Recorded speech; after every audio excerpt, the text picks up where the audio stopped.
What if I told you that sometimes the most ordinary Saturday night can become the threshold between worlds, between the life you knew and the darkness that was always waiting just outside your door? But first, let me take you somewhere. Close your eyes and follow me into Sierra Nevada mountains, where the air tastes of pine sap and forgotten dreams, where the altitude makes your heart beat faster and the silence, God, the silence can swallow you whole. Picture Ketty in the early 80s, not the Ketty of tourist brochures or Chamber of Commerce pamphlets, but the real Ketty, a place where the railroad had already whispered its last goodbye, leaving behind rusted tracks that caught morning frost like broken promises. The grand plans for a mountain resort town had crumbled like autumn leaves, and what remained was something rawer, more desperate. The cabins stood in uneven rows, their wooden walls weathered gray by decades of mountain storms. Once, they'd housed weekend adventurers and summer families. Now they sheltered the displaced, the running, the forgotten, people who paid rent month to month and didn't ask too many questions about their neighbors. Cabin 28 sat among them like a wounded animal trying to blend into the forest.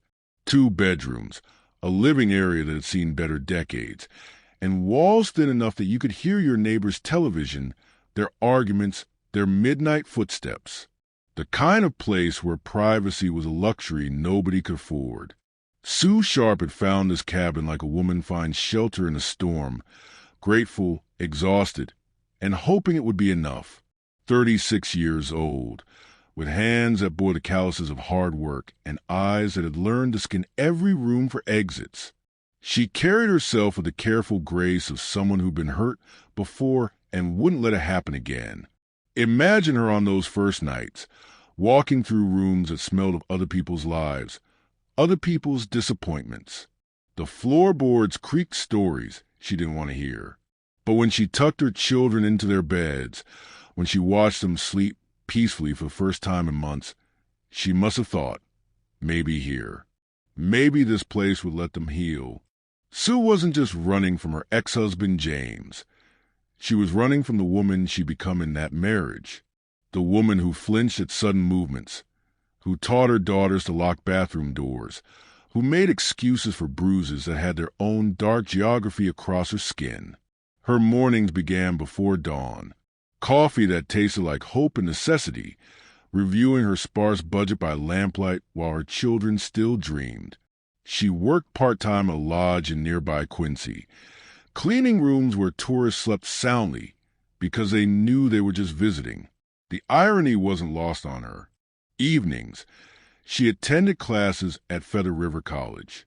Sitting in those fluorescent-lit classrooms, surrounded by 18-year-olds who saw education as an expectation rather than a lifeline, Sue took notes with the intensity of someone who understood that knowledge was the only currency that couldn't be taken away by an angry man's fists. Her children, let me tell you about her children, because understanding them means understanding what was lost that night. Sheila, 14, was caught in that particular purgatory of adolescence where everything feels too intense and not intense enough all at once. She had her mother's careful eyes, but hadn't yet learned to use them defensively. She still believed that being good meant being safe, that following rules would protect you from the randomness of adult violence. She worried about her mother in the way teenage daughters do, wanting to help but not knowing how. Seeing the exhaustion, Sue tried to hide behind cheerful efficiency. Sheila had started watching her younger siblings with protectiveness that seemed too mature, too knowing for her age.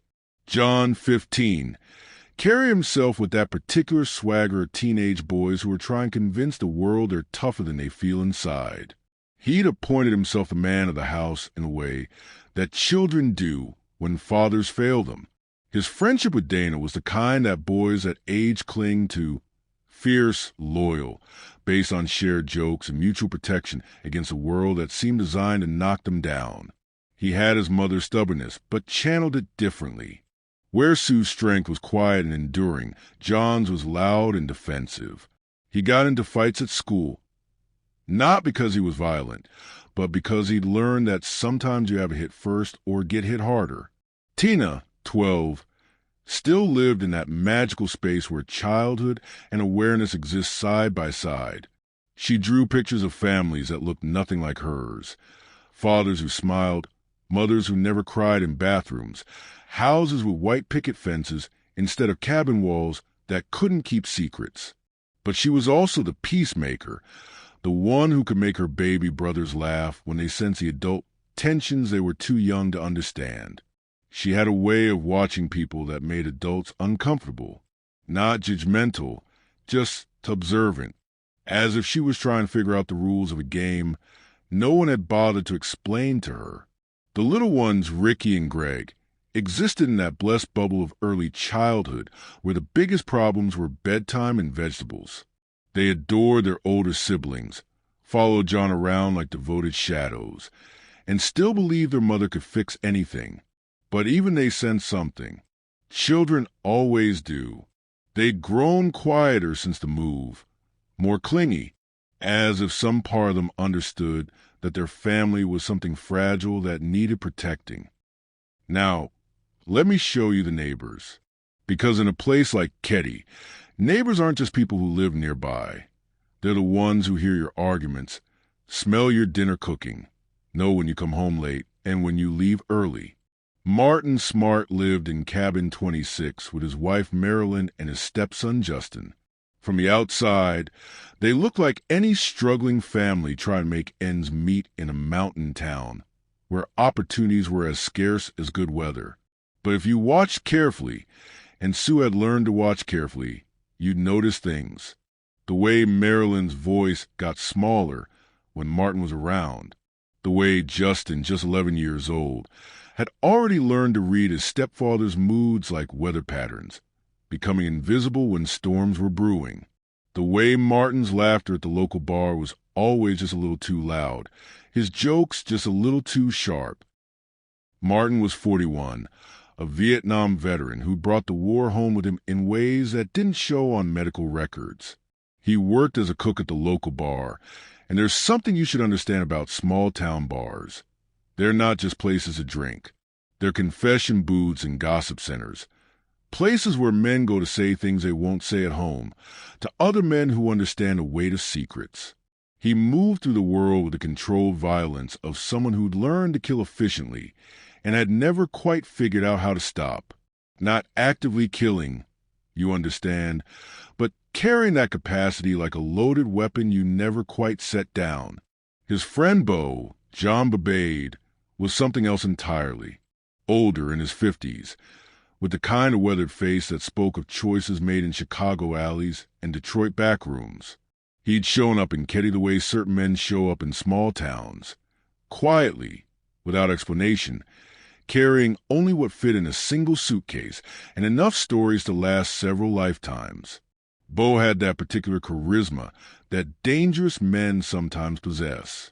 He could make you feel like the most interesting person in the room, while he was deciding whether you were useful, harmless, or a problem that needed solving. He spoke about Chicago like a man speaks about an ex-lover, with equal parts nostalgia and relief. Martin and Beau's friendship had that intense quality that develops between men who recognize something dark in each other. They drank together with the focused dedication of people trying to drown memories that wouldn't stay submerged. They shared the kind of looks that spoke of conversations the rest of us weren't meant to overhear. And then there was Justin, 11 years old, caught between his mother's need for protection and his stepfather's unpredictable volatility. He'd learned to make himself small, to move quietly through rooms where adult emotions crackled like electrical storms. But he was also a child, which meant he noticed things adults missed and forgot things adults remembered. He played with Sue's younger boys, Ricky and Greg, in that unconscious way children have of finding each other across the artificial boundaries adults create. Those spring afternoons, you could see them running between the cabins, their laughter cutting to the mountain air like something pure and untouchable. They played war games with sticks for rifles, cowboys and Indians with elaborate death scenes, cops and robbers where everyone wanted to be the robber, because the cops never seemed to win in the stories their older siblings told. They were building friendships that felt permanent in the way childhood friendships do, not knowing that permanence is an illusion adults learn to live without. Saturday night, April 11th. Spring was flirting with the mountains that year, teasing them with warm days before retreating into cold nights that reminded everyone that winter was never really gone, just sleeping. Sue had spent the day like she spent most Saturdays, catching up on laundry that seemed to multiply overnight, grocery shopping with coupons cut from newspapers, stretching dollars like taffy until they covered what they needed to cover, the kind of domestic mathematics that single mothers know by heart. The invitation came around evening. Martin and Marilyn, bow in tow, stopping by with the casual friendliness that neighbors in small places sometimes offer. "Come out," they said. "The bar's having a good night. Live music, decent crowd. You work too hard. Sue, when's the last time you did something just for yourself?" And for a moment, just a moment, Sue must have been tempted. Because when you're 36 and raising 5 children alone, when your days are measured in responsibilities and your nights in worries, the idea of adult conversation and music that isn't coming from your children's room sounds like a small piece of heaven. But then she looked at her house. John and his friend Dana were there, 15 and 17 years old respectively, at that age where supervision is simultaneously unnecessary and absolutely critical. The little ones were already in their pajamas, the peaceful exhaustion of childhood settling over them like warm blankets. "Not tonight," she said, and in those 2 words was all the sacrifice that motherhood demands. "Maybe another time." What happened next depends on who you ask, and when you ask them and how much truth they're willing to live with. The official story goes like this. Martin, Marilyn, and Bo went to bar. Found it too crowded, too loud. Came back. Marilyn went to bed. Martin called the bar to complain about the noise, a detail that would later seem either perfectly innocent or carefully constructed alibi material. Then Martin and Bo returned to bar, leaving Marilyn alone. But let me tell you what that official story doesn't capture. The texture that evening, the weight of unspoken tensions, the way small-town nights can turn dangerous when the wrong combination of alcohol, resentment, and opportunity collide. Picture the bar that night. The kind of place where the music is too loud because silence makes people think too much, where the lighting is dim because shadows are kinder than fluorescent truth. Martin behind the grill, cooking burgers and steaks with the methodical precision he'd learned in the Army, channeling violence into something socially acceptable. Bo at the bar, telling stories that might have been true or might have been what he needed them to be. The kind of stories that made younger men lean in closer and older men nod with recognition they'd rather not admit to. Meanwhile, back at Cabin 28, Sue was living through what would be her last normal evening. Maybe she helped the little ones with weekend homework, listen to Sheila talk about friends and frustrations, watch television shows that offered glimpses of lives where mothers didn't have to count quarters for milk money. John and Dana had been out that afternoon, 15 and 17, testing the boundaries of independence in the way teenage boys do. They'd been seen at a party where older kids were drinking, where someone might have had pills or powder or whatever temporary escape was making the rounds that spring. They came home carrying that particular energy that teenage boys bring back on the edge of trouble, electric with stories they couldn't tell their parents, bonded by shared secrets and near misses. Tina had spent part of the evening with Sheila at the neighbors, but returned home around 10 o'clock. Why? The official reports don't say, but I imagine it was for one of those small, profound reasons that make perfect sense to 12-year-olds. Her favorite pillow, a book she was reading, the comfort of her own bed after a day of being around other people's families. Such a small decision. Such enormous consequences. The house settled into its nighttime rhythms. Sue checking locks, a habit from her marriage that she couldn't shake. Turning off lights. The small rituals that marked the end of one day and the hope for another. The boys, Ricky, Greg, and Justin, nested in their room like puppies, the easy sleep of children who still believed in safety. John in his basement room, accessible from outside because the door lock had been broken so long nobody remembered when it worked. Dana staying over, the way teenage friends do on weekends when tomorrow feels infinitely far away. Somewhere around 1:30 in the morning, the neighbors in cabin 16 were woken by sounds they would later describe as muffled screams. But here's what you need to understand about mountain nights. They're full of sounds that don't belong to daylight. Animals hunting, trees settling, wind playing tricks with empty spaces. How do you distinguish between the sound of violence and the sound of wilderness? How do you know when to investigate and when to pull your pillow over your head and pray that morning comes quickly? They chose sleep. And who among us can say we would have chosen differently? What happened in those dark hours between Saturday night and Sunday morning will never be fully known. The dead can't testify, and the living have reasons for staying silent. But the evidence tells a story of rage that went beyond reason, violence that exceeded any practical purpose. 2 hammers, 2 kitchen knives, duct tape, and electrical cord. The tools of someone who came prepared, or someone who found what they needed in the chaos of the moment. Sue fought. The evidence makes that clear. This wasn't a woman who submitted quietly to her fate.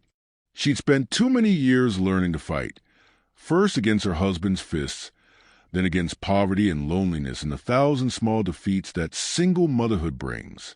She fought for her children the way mothers fight, with everything she had, even when everything wasn't enough. John fought too, 15 years old, trying to protect his family with the strength of someone who'd been the man of the house too young and too long. Dana, 17, pulled into violence that should have been impossible to imagine on a quiet mountain Saturday night. But Tina, 12-year-old Tina, was taken, alive at first, taken from the cabin while her younger brother slept 30 feet away, while her sister slept next door, while her mother and brother and his friend died in the living room where they'd watched television just hours before. Sunday morning arrived with the casual cruelty that Sunday mornings sometimes have. Bright sunshine through windows that had seen too much darkness. Birds singing because birds don't understand human grief. The mountain air still clean and sharp, indifferent to brutality it had witnessed. Sheila walked home around 10 o'clock, probably thinking about homework or chores or the pleasant tiredness that comes from staying up too late with friends. 14 years old, carrying the innocent expectation that her family would be there, annoyed at her for staying out, ready with questions about where she'd been and what she'd done. Her hand on the door handle, the resistance that doors sometimes have when they've been closed too long, or when something is holding them shut from the inside. The smell that hit her first, metallic, wrong, impossible to ignore or explain away. And then she saw. I won't give you the details that newspaper photographers captured, that police reports catalog with clinical precision. Some images are too dark for words, too violent for the imagination to hold without breaking something essential inside us. But I will tell you this.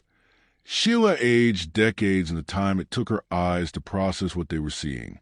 Childhood ended in that doorway, replaced by knowledge that would shadow every day that followed. The 3 younger boys were found unharmed in their bedroom, unharmed physically, but carrying invisible wounds that would never fully heal.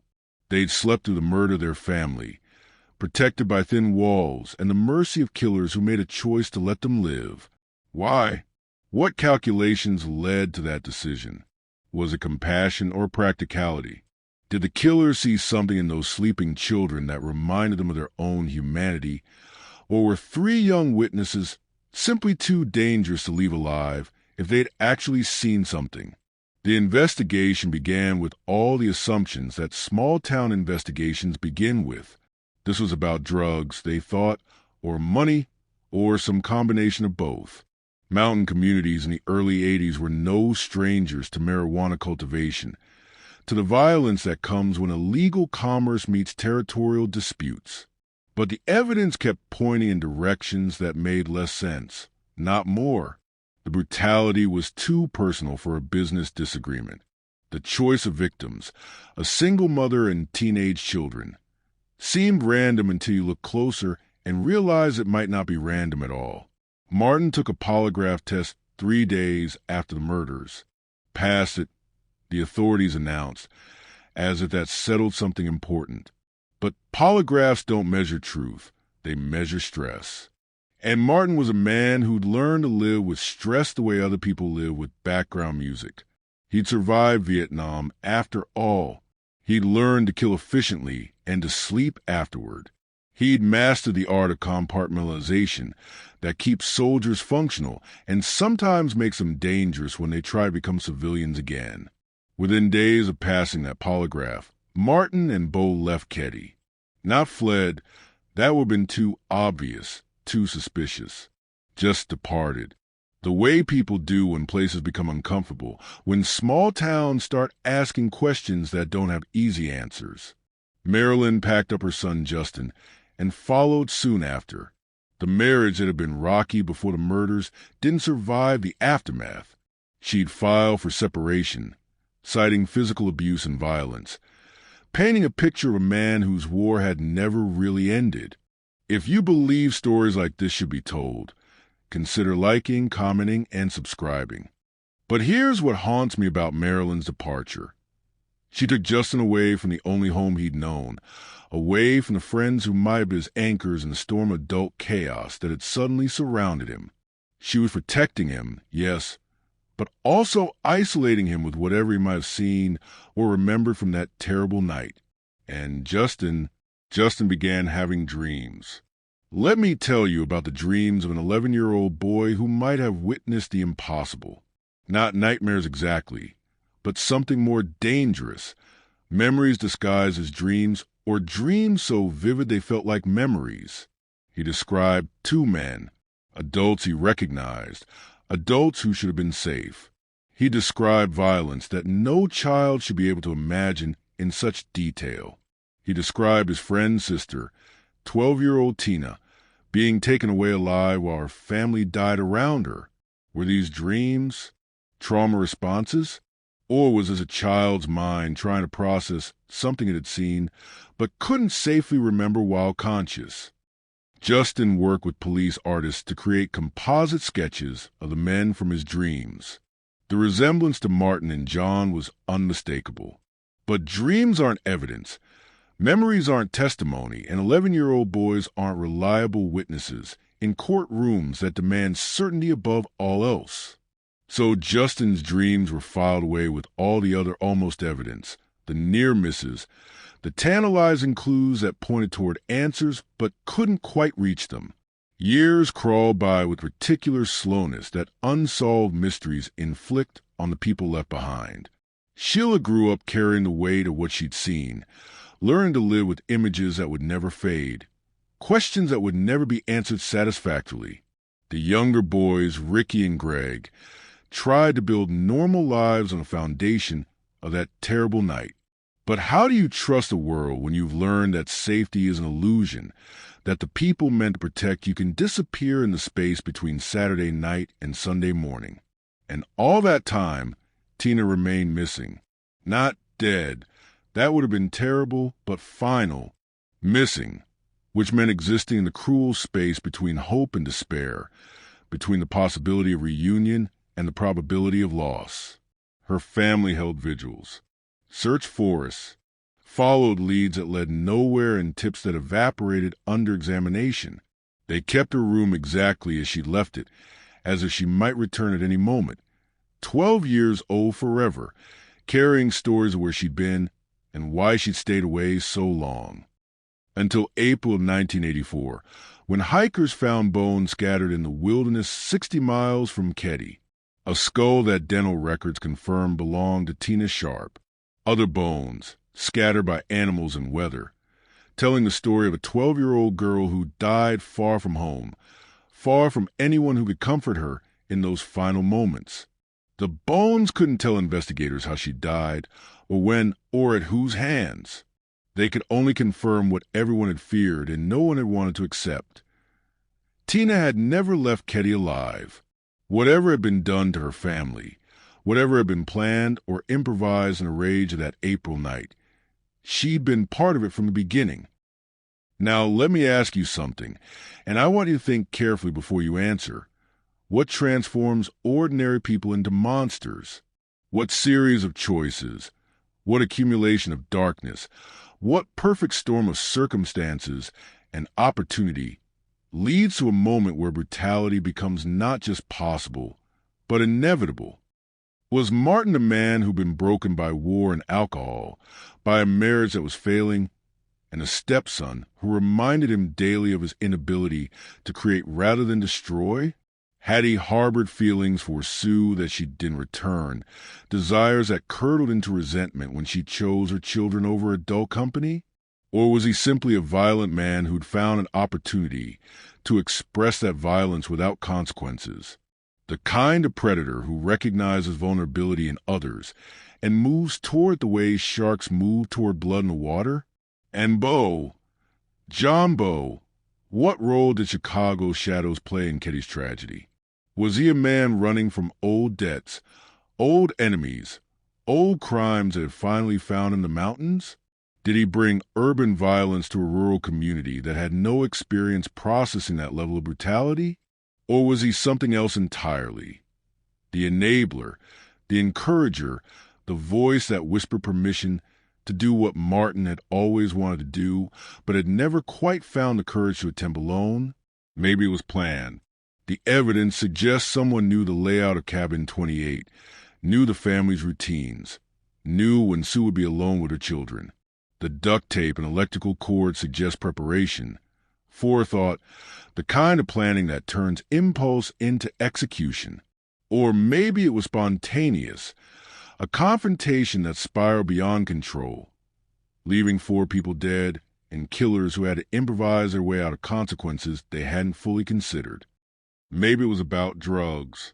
John and Dana had been at a party that afternoon, in the orbit of older teenagers who had access to things that small-town kids shouldn't have access to. Maybe they'd seen something, taken something, said something that marked them for violence.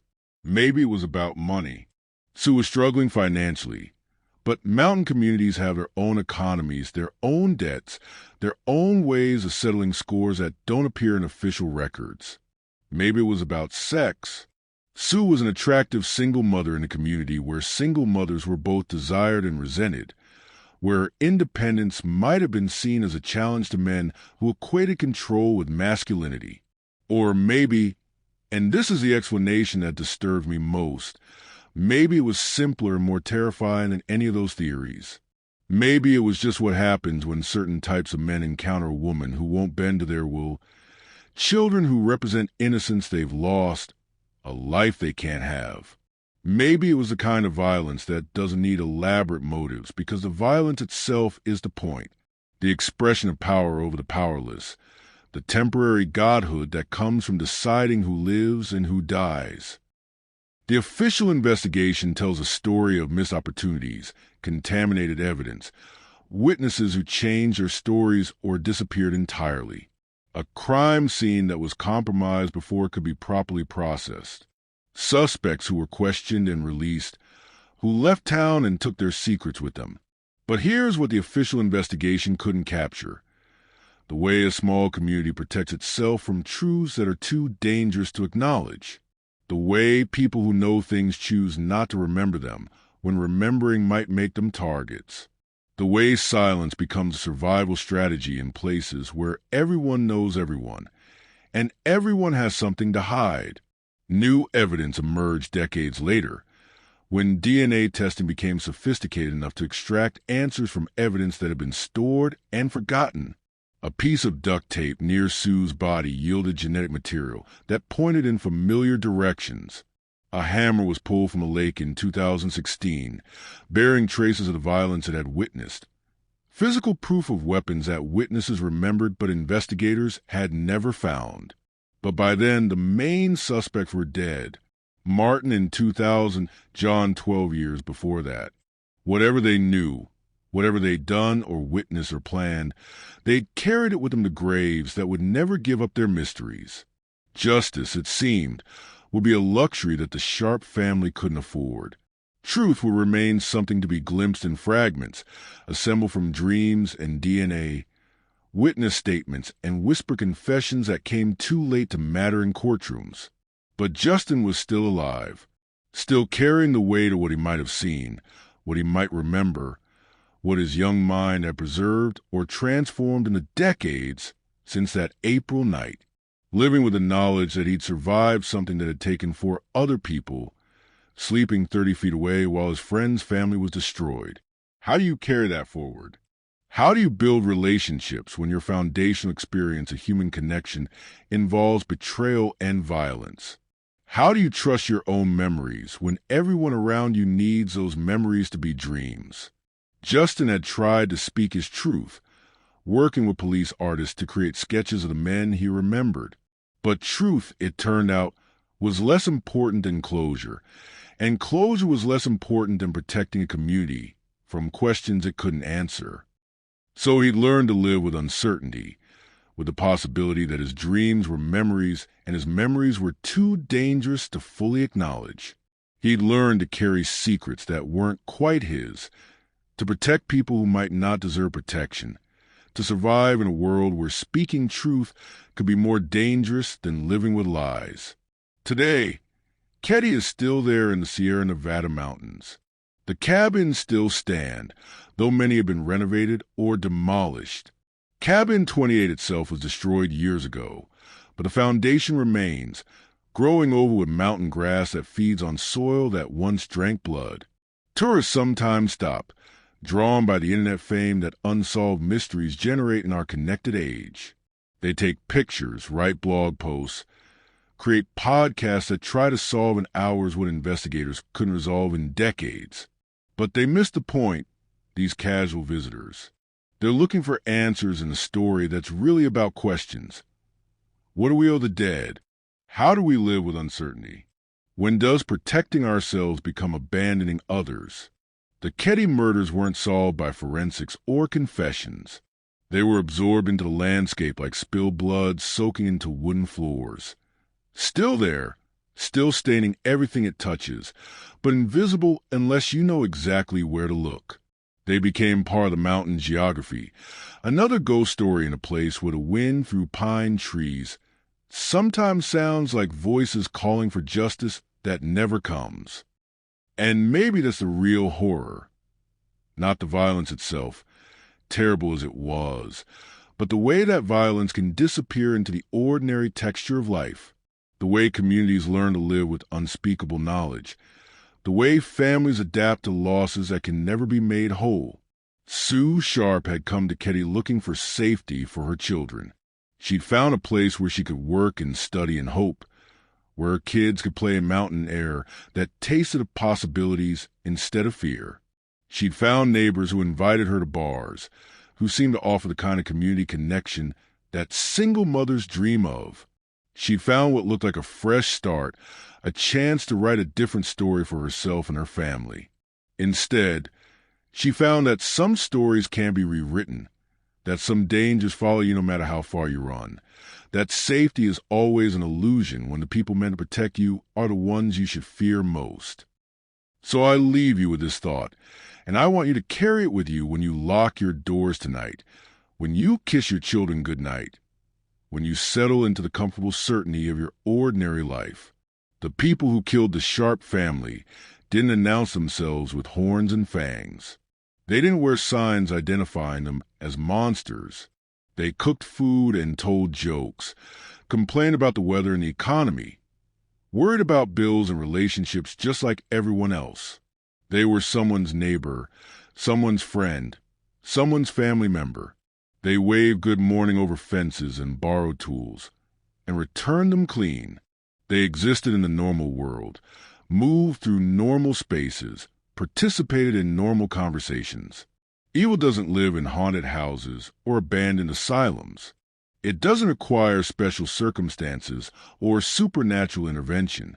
It lives in the house next door, sleeps in the bed beside you, sits across from you at the dinner table. It looks like us because it is us, transformed by choices we tell ourselves we'd never make, opportunities we insist we'd never take, moments of darkness we swear we'd never embrace. And somewhere out there, the complete truth about what happened in Cabin 28 still exists, hidden in memories that may never be shared, protected by silence that may never be broken, waiting in the hearts of those who know but will never tell. The dead can't speak, but the living choose not to. And in that choice, between truth and safety, between justice and survival, between the past and the future, lies another kind of violence, quieter but no less destructive. The Ketty murders remind us that the world is far stranger and more dangerous than we allow ourselves to believe. They remind us that innocence is not armor, that good intentions are not protection, that love is not enough to keep the darkness at bay. But most of all, they remind us that some mysteries aren't meant to be solved. They're meant to haunt us, to keep us awake at night wondering what we might do when faced with choices we never imagined we'd have to make.